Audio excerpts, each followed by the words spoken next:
जय महाराष्ट्र। आज बऱ्याच शिवसैनिकाला, पदाधिकाऱ्यांना, खासदारांनी फोन लावले की माझ्यासोबत चला, पण खासदारांना सांगू इच्छितो की आम्ही तुमच्यासारखे गद्दार लाचार नाहीत, पैशासाठी मागे पळणार नाहीत। आमचा कोणताही हिंगोली जिल्ह्यातला शिवसैनिक तुमच्या पाठीमागे राहणार नाही। हिंगोली जिल्ह्यातलाच नाही तर हिंगोली लोकसभेतला शिवसैनिक तुमच्या पाठीमागे येणार नाही। आणि तुम्ही विकासाच्या गप्पा मारू नका। आम्हाला 2 वर्षांमध्ये सर्वसामान्य शिवसैनिकाला तुमचं तोंड दिसलं नाही, सर्वसामान्य लोकांना तुमचं तोंड दिसलं नाही। किती तालुक्यामध्ये तुमच्या भेटी झाल्या आणि कुठेही तुमचं काही नसताना आम्ही तुमची ओवापोह करत होतो, तुमचा मोठेपणा करत होतो। पण तुम्ही गद्दारी केलात, आदरणीय उद्धव साहेबांच्या पाठीमागे खंजीर खुपसलात।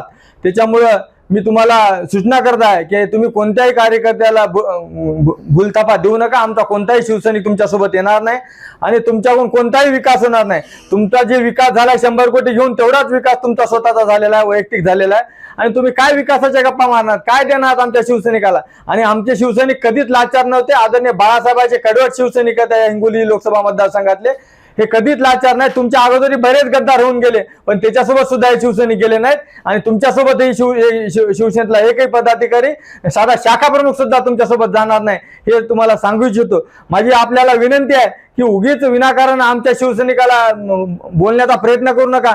आम्हाला फोन येत आहेत, निश्चितच तुमचा ते शिवसैनिक अपमान केल्याशिवाय राहणार नाहीत आणि याचे गंभीर परिणाम तुम्हाला भोगावे लागतील। मला विनंती आहे खासदारांना की आता तुम्ही गेलेत, गद्दारी केली, तुम्हाला तुमची गद्दारी, तुम्हाला तुमचे 100 कोटी रुपये लखलाभ राहत।